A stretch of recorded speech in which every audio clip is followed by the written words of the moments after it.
Good Woch, my friends. Today we're learning Baba Basra Daf Kuf Mem Zayin. So we learned many times in Baba Basra, especially in the last parak, that there is such a din of matnas shchimira, that the person who's on his deathbed and he says my possessions should go to so and so, or some possessions to him and some possessions to him. The din is what he says is chal, even though that he makes no kinyan. And the Gemara wants to know what's the source for this. So we're going to read the Gemara and we're going to explain.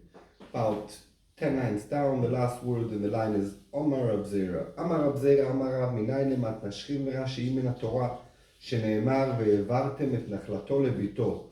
יש לך העברה אחרת שהיא כזו, ואיזה זו מתנשכים vera. רב נחמן אמר רבא ברבוע מאחה, ונתתם את נחלתו לאחיו, יש לך נתינה אחרת שהיא כזו, ואיזה זו מתנשכים vera. רב נחמן מאיתיים לא אמר מי ועברתם, הוא מבא אלי לכדרבי דתניא, רבי אומר בכולם נאמרה בהם נתינה, וכאן נאמרה העברה, אין לך שמעביר נחלה משבט לשבט אל הבת, או אילו בנה או בעלה יורשים אותה. ורב זרע מאיתיים לא אמר מי ונתתם, אורחד יקראו, ורב מנשיה בר ירמיה אמר מאחה, בימים ההם חלה חזקיהו למות, ויבוא אליו ישעיהו בן אמוץ הנביא ויאמר אליו, כה אמר השם צו לביתך כי מת אתה ולא תחיה, בצוואה בעלמא. ורבי בר יחזקאל אמר מאחה, ואחיתופל ראה כי לא נעשתה עצתו, ויכבש את החמור וילך אל ביתו עירו, ויצב את ביתו ויחלק. בצוואה בעלמא. So the Gemara says, what's the source from the Torah that matnas chimera works?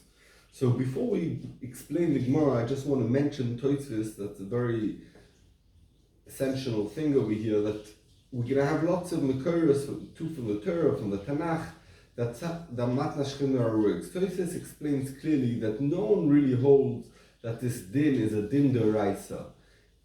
It's a din d'Rabbanon, the Rabbanon mitaken, like we're going to see on the base. What's the reason? But it's all asmachta. That means, where do we find a hint for it in the Torah? Now that we understand that, we can go ahead and explain the Gemara. So Rab Zera in the name of Rav says, how do we know? He says, it says in the Pasuk, when if the guy doesn't have a son, he should transfer ve'evartem his possessions to his daughter. And the Rashbam explains that ve'evartem is extra because it didn't have to say ve'evartem. So it's coming to tell you that there's another type of avra, there's another type of Yerusha. And why is that? Says Rav, it's matnas chimera. Rav Nachman says in the name of Rabba Bar Avua that the sources from other place, a continuation of the psukim of Yerusha, it says v'nosasem es nachlosoi le'ochiv. That if a person doesn't have a son or a father, you give the nachalot to his brother. And he did not need to say the word v'nosatem. So therefore it's coming to add another nesina, and that's matnas chimera. Said the Gemara, why did Rav Nachman not want to learn from ve'avartem? Why did he learn from v'nosatem? Says Rav Nachman, because ve'avartem we need it for something else. What Rebbe said, like it says in the Brayso, so Rebbe says, in all the cases of Yerusha, it says a loshen nesina. And the only time where it says a loshen avara is by a daughter. And the reason why, because the only case where your nachalo is changing from a shevet to shevet, let's say from Reuven to Shimon, is only by his daughter. Because if Reuven's daughter yarshins him, and then she goes and marries Shimon, or someone from shevet Shimon, and she passes away, so her nachalo moves to a different shevet from Reuven to Shimon. Or if she goes and marries someone from Shimon, and then she has a kid, and then this guy dies, and then she dies, and then the son yarshins her. So also it transfers from shevet and shevet, and that's only possible when the Yerusha goes through the daughter, and that's why it says this loshen of ve'avartem, and therefore it's not spare. So the Gemara, okay, so we understand that Rav Nachman doesn't want to learn from ve'avartem. Why does Rav Zera not want to learn from v'nosatem? On that the Gemara says it's orchid akra, because if you wouldn't say v'nosatem, it wouldn't fit in very nice. The loshen pasuk with nesina it fits in much better, because it would say the pasuk v'im eloi bas es nachlosoi le'ochiv. Yeah, we'd understand that means they give the nachlo to your brother, but it wouldn't sound very good. V'nosatem fits in better, so that's why the Torah wrote it, but not to hint you that there is such a thing of matnas chimera. Rav Menashia, the son of Rav Yirmiyah, says the source is from somewhere else. It's a source in the Lochim. Beis Chof, Melachim Beis Perik Chof Posek Aleph, that it said in those days, Chizkiyahu, the king, who was a good king, was dying, and Yeshayahu ben Amoitz, the Navi, came to him and he told him, Vayomer Elov Koyomar Hashem, Tzav lebeischo kimeis atov eloi tichye. Give a tzavah to your kids, and we learn from there, but tzavah be'alma, by him saying without no kinyan what should be to his possessions, that's going to happen. So we could see from there that matnash chimer works. Rami, the son of Yecheskel, said the forces from Achitophel, that it says Achitophel saw that his idea, and we're going to read it inside, Achitophel ra'a kiloi nasta atzoso, that his idea that he suggested didn't do. He went on his donkey, Vayachbash his chamor, Vayelech el beisoi, went home, El Iro to his city, Vaytzav el beisoi, and he told his people, his kids, what he wants to be, Vayichonek, and he killed himself. And we could see, but Tzavah Ba'alma, it didn't say they did any kinyan, just by saying over what to do. You listen to him, so we could see the Matnash Chimera works from the Nevi'im. Let's continue and read the Gemara. Tanu Rabbanan, Shlosha Dvarim Tziva Achitophel et Banav. אל תהיו במחלוקת ואל תמרדו במלכות בית דוד, ביום טוב של עצרת ברור וזרוך חיטים. מרזוטרי אמר בלול יתמה, אמרי נרדה משמי לרבי יעקב לא ברור ממש, ולא בלול ממש, אלא אפילו בלול ברוח צפונית מנשרתו, זהו ברור. אמר לי רב אבא לרב אשי, אנא נדרב יצחק ברב דימי מתניתינה, דאמר רב יצחק ברב דימי מוצא יום טוב האחרון של חג, הכל צופים לעשן המערכה. נטע כלפי צפון עניים שמחים בעלי בתים עצבים, מפני שגשמי שנה מרובים ופירות מרכיבים. נטע כלפי דרום עניים עצבים ובעלי בתים שמחים, מפני שגשמי שנה מועטים ופירות משתמרים. נטע כלפי מזרח הכל שמחים, כלפי מערב הכל עצבים. ורמימי מזרחית לעולם יפה, מערבית לעולם קשה. רוח צפונית יפה לחיטים בשעה שהביאו שליש וקשר לזיתים בשעה שיניצו. ורוח דרומית קשה לחיטים בשעה שהביאו שליש ויפה לזיתים בשעה שיניצו. ואמר רבי יוסף, והייתם אמר זוטרי, והייתם אמר נחמן בר יצחק, וסימנך שולחן בצפון ומנורה בדרום. ההיא מרבי דידי, והיא מרבי דידי. לא קשיא, הלן והלאו. תניא אבא שאול אומר, יום טוב של עצרת ברור, סימן יפה לכל השנה כולה. אמר רבי דאי יומא קמא דראשתה, אי חמים כולה שאתה חמים, אי קריר כולה שאתה חמים. למה נפקא מינה? לתפילתו של כהן גדול. So now we're going to explain the Gemara. The Gemara says, brings a brisa that three things Achitophel told his kids before he passed away. He told them, I don't know if before he passed away, but three things he told them. First, don't be in a machloikis, don't fight. Second of all, follow Beis David and don't be married in the Malchus Beis David. And third of all, if Yom Tov of Atzeres or Shavuos is a clear day, it's a good time to plant your wheat.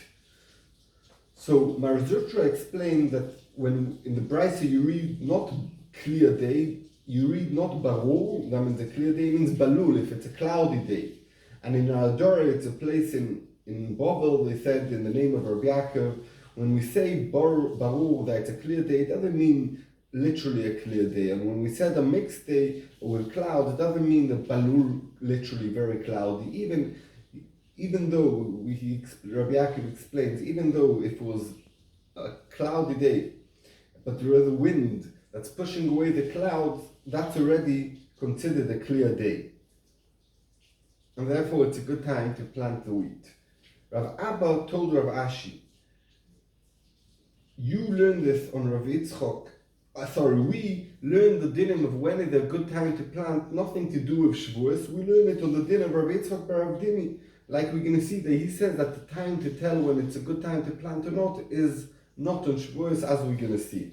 The Rav Yitzchok bar Rav Dimi said, the Moitzi Yom Tov Achron Shel Chag, the last day of Yom Tov of Sukkot, everyone watch the Ashen Ma'arocha. Ashen Ma'arocha is a bit on the Mizbeach, there was smoke going up in a straight line, and everyone see if it's going to a certain direction.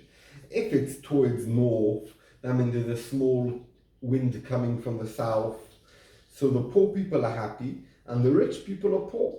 And the reason why, because there's going to be lots of rain this year, and therefore the fruit are not going to last long. So everyone sell the fruit very cheap because they don't last long, and therefore the poor people are happy because they can buy the fruit for cheap, and the rich people are sad because the fruit don't last and they're going to have to sell it for a cheap price. If the smoke is towards south, that means the wind is coming from the north. The poor people are sad and the rich people are happy. Why? Because this year they're going to have small rain, and therefore the fruit are going to last long. That means they could be kept for a long time, and therefore the people who have fruit could store it for a long time and they're not in a rush to sell, and therefore the price goes up and the poor people are upset and the rich people are happy. If it goes towards Mizrach, that means the wind's coming from Aryeh. Mizrach is east. That means the wind is coming from the west. Everyone's happy. And if the smoke is going towards the west, everyone's sad. That means if the smoke is going to the west, that means the wind is coming from the east. The east wind is bad. Frag the Gemara of Aryeh, I have a kasha. It says that the east is always good, and we just said that east is bad. And from the west is bad. And we said when the smoke goes to the east, it's a good thing.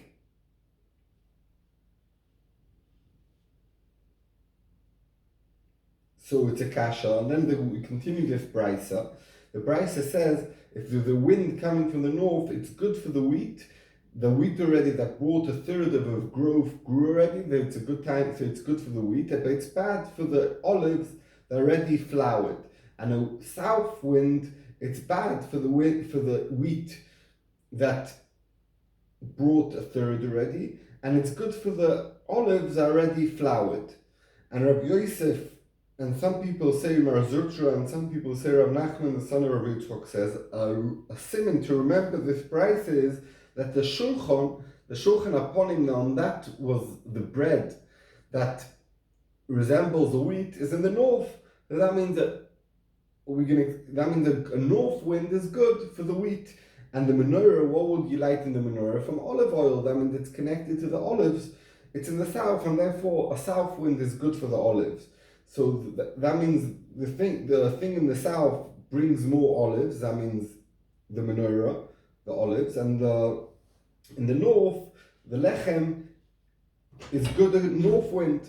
But anyway, we have here a kasha between the two brises. Is the east wind good or west wind good? So if it's more like kasha, it's not kasha. Depends in Eretz Yisrael or in Bovel. Rambam explained in Eretz Yisrael that on mountains we need rain, and therefore we need a lot of rain, and therefore the first brisa is talking about in Eretz Yisrael. Let me just check to say this correct. Yeah, so let's start from the second brisa is in Bovel, is talking about Bovel. And that's why it says that the wind from the west is bad because it brings too much rain, and they don't need so much rain in Bovel because they're more in the valley, and they anyway have rain coming from the mountains, from the rains or from the snows. But a little bit of rain is good. And the first brisa is that says the opposite is for Eretz Yisrael, that they need a lot of rain and it's good for them a lot of rain. And therefore it makes sense to steer between the brises. One's talking about Eretz Yisrael, one's talking about Bovel. We learned the brisa that Abba Shaul says the Yom Tov of Shavuos, if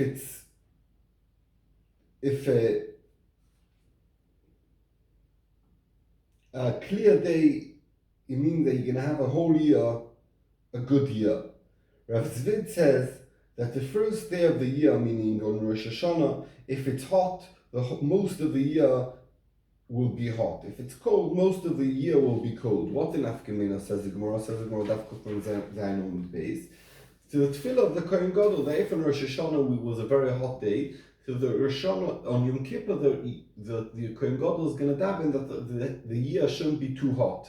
And if it's a cold day on the first day of Rosh Hashanah, so the Kohen Gadol on Yom Kippur will daven that it shouldn't be too cold and it should be warmer.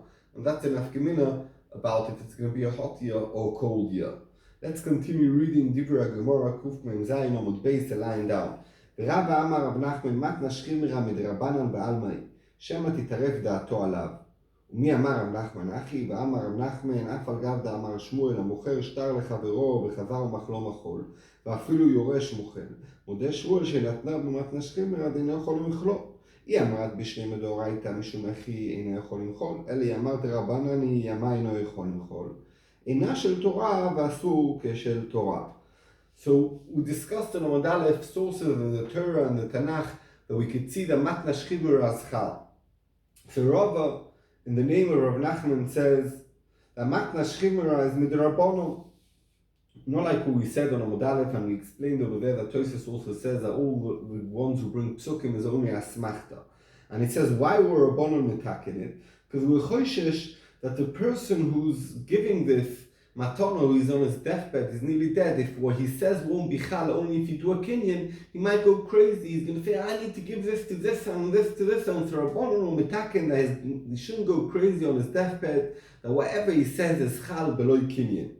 Ask the Gemara, did Rav Nachman say so? Rav Nachman said in the name of Shmuel that someone who sells Reuben, who's owed by Levi £1 million, and he sells this choiv to Shimon, and after he sells it to Shimon, Shimon pays for it £750,000 because it's not in his hands yet, and he says, okay, I'm willing to take the risk and gain £250,000 and claim it from Levi. After Reuben sells it to Shimon, goes Reuben and he's moichel to Levi. The choiv says Rav Nachman in the name of the Shmuel that it's chal. And even if the Yerush is moichel, that means Reuben sold it to Shimon, the choiv that Levi owes Reuben, and now Reuben passed away and Chetzron, the son of Reuben, wants to be moichel it to Levi, it's chal. And continues Rav Nachman and says in the name of Shmuel, but Shmuel agrees that if Reuben gave this choiv to Shimon, not he didn't sell it to him, he gave it to him on a matna shchimra, that he can't be moichel it. That once Reuben gave it to Shimon, that's it. It belongs to Shimon, and there's no way for Reuben or his Yerushin to be moichel it. Said the Gemara, if you're going to tell me Bishlema Deraisa, that matna shchimra is literally a Deraisa, it's like Yerusha, that's why you can't be moichel. It's like when Reuben passes away, and he didn't sell this choiv, so Levi's choiv doesn't cancel, it goes to Reuven's Yerushim, to Chetzron. So therefore the Torah's mechadesh matna shchimra. So the Torah's mechadesh, and Reuven could give it over to Shimon like a Yerusha, and therefore he can't be moichel it once he gave it the matna shchimra. But if you're going to tell me it's only din derabanan, like Rav Nachman told us over here, why can't he be moichel it? Like if you sell it, you can be moichel it. So also if you give it a Yerusha, you can be moichel it.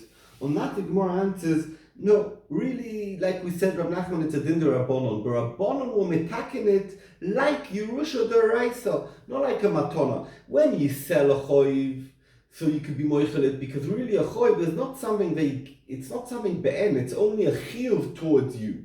So when Reuven sells Shimon a choiv, Reuven can be moichel afterwards, because Shimon only gets his choiv through Reuven. That means when Levi has to pay it, he has to pay to Reuven, but Reuven sold it to Shimon, so it goes to Shimon. But Reuven's in between, and therefore Reuven could moichel it. But when here the matna shchimra, it's midin Yerusha, it's like he yarshened it, and if Reuven passed away and Shimon yarshened, and Chetzron yarshened it, so that's it. No one can be moichel it because it's given over. Even though that normally alva you can't sell on, but you could sell on. You could yarshin it, as we know, Yerusha works for a choiv, and therefore the Rabbanon will mitaken that the din matna shchimra works midin Yerusha me'Torah, even though the me'Torah it's not chal. Continue the Gemara, Amar Rabba, Amar Rav Nachman, shchimra shamar yadu ploni bebait ze, yochal ploni pirot ekel ze lo amar klum, עד שאומר, תנו בית לפלוני וידור בו, תנו דקל זה לפלוני ויאכל פירותיו. לממרא דסבר רב נחמן מילסא דאיסא בברי איסא ושכימרא דלתא בברי לתא ושכימרא, ואמר רב נחמן קמ"ח עמוד א' שכימרא שאמר תנו הלוואתי לפלוני הלוואתה לפלוני, ואף אגב דלתא בברי, אל פרפא אמר אוהל ויורש יורשה. רב אחא ברי דרב איקא אמר הלוואה איתא בברי. כדאב אונה, אמר רב אונה, אמר רב, מנה לי בידך, תני לו פלוני במעמד שלושתם קנה. So the Gemara says, Rava says in the name of Rav Nachman, Shchimra, who's on his deathbed, who said, Reuven's going to live in my house. He didn't give the house to Reuven, it says you'll only live in it. Or Reuven's going to eat the fruit of my tree, of my palm tree. It's no chal. It's no chal, even though the matna shchimera is chal, this is no chal, and the only way it's chal, only if he says, I want to give the house to Reuven. I want to give the tree to Reuven and he'll eat the fruit. Or I want to give the house to Reuven to live in the house. I want to give the tree to Reuven to eat the fruit. And so says the Gemara, it must be that Rav Nachman holds, whatever matanas bari, a normal matana, not someone's deathbed works, so also shchimera works, but what doesn't work by a bari doesn't work by a shchimera. And since by a bari, if I say to someone, he has a right to live in the house, he can live in the house, it's not chal, because living in the house is not something, why am I giving to him? I could say, here's my house to live in it, but just the right to live in the house, or the right for the fruit, doesn't work. You need to give the tree for the fruit. But you can't just give the fruit, and therefore, like a normal matana does not work, so therefore by shchimera it doesn't work. Says the Gemara, if that's the reason, how does it make sense? Rava said in the name of Rav Nachman, Kufan Chesam Odalev, that shchimera, who said, someone was on his deathbed, who said, give my loan to Reuven, to Ploini, it works as alvar, his loan that someone owes, the shchimera belongs now to that person. And even though that by bari it doesn't work, by bari you can't over transfer a loan. So why is it that by shchimera works? If shchimera only works, well, by bari works, like we said before, and that's why if someone gives the right to live in the house, it's not good enough. So why over here, by the loan, it does work? So said the Gemara, tuturutzim. Teretz number one, Rav Papa says the reason is, since the Yerush is Yarshins it, so also shchimera works. Because we know, like we said, that if Reuven dies and someone owes Reuven money, so Chetzron, his son, Yarshins alva. And therefore matna shchimera is like Yerusha. So even though that the bari can't give over a loan, because a loan is not something be'en to give it over, but because matna shchimera works midin Yerusha, so he could give over a loan. Teretz number two, Rav Acha, the son of Rav Ika, says that the reason is that even alva you could give over by bari. We said alva you can't go give over by a normal matana. You could, like Rav Hona in the name of Rav. Rav Hona said in the name of Rav that let's say Reuven and Shimon and Levi all in the same room, and Reuven tells Shimon, you owe me a money, I don't want you to pay it back to me, give it to Levi. If they were all there at the same time, it's chal. Even though the maker didn't know chal, it's a takon of chachom, like we said earlier on, that something, it's a takon to beloitama, that works, and therefore, also by shchimera, such a thing will work. And therefore, there's no kasha between Rav Nachman to Rav Nachman. Since it's Moshe Shabbos today, I'd like just to read, very short, Ve'itelecha, gives you lots of Shefa Gadol. My father always reminds us to say it, so I'm going to say it over here. Ve'itan lecha Elohim ital hashamayim u'mishmanei haaretz v'rov dagan v'tirosh ya'avducha amin v'yishtachavu lecha laumim וגביר לאחיך וישתחוו לך בני אמך עורריך ארור ומברך ברוך ואל שדי ייתן לך יברך אותך ויפרך וירבך והיית לקהל עמים וייתן לך את ברכת אברהם לך ולזרעך איתך לרשת את ארץ מגוריך אשר נתן אלוהים לאברהם מאל אביך ויעזרך ואת שדי ויברכך ברכות שמיים מעל ברכות תהום רובצת תחת ברכות שדיים ורעך ברכות אביך גברו על ברכות הוריי עד תאוות גבעות עולם תהיינה לראש יוסף ולקודקוד נזירך ויאהבך וברכך וירבך וברך פרי בטנך ופרי אדמתך עד גנך ותרושך ויצריך אשכר על אפיך והשטרות צונך על אדמה אשר נשבע לאבותיך לתת לך ברוך תהיה מכל העמים לא יהיה בך עקר ועקרה ובבהמתך והסיר אדוני ממך כל חולי וכל מעדבי מצרים הרעים שידעת לא ישימם בך ונתנם בכל שונאיך. I would like to wish everyone and pray that we should all have a blessed week where Hashem will be with us in every moment and moment, that we should feel it, and all what our plans, our good plans, should work out. Be'ezus Hashem. A good vach.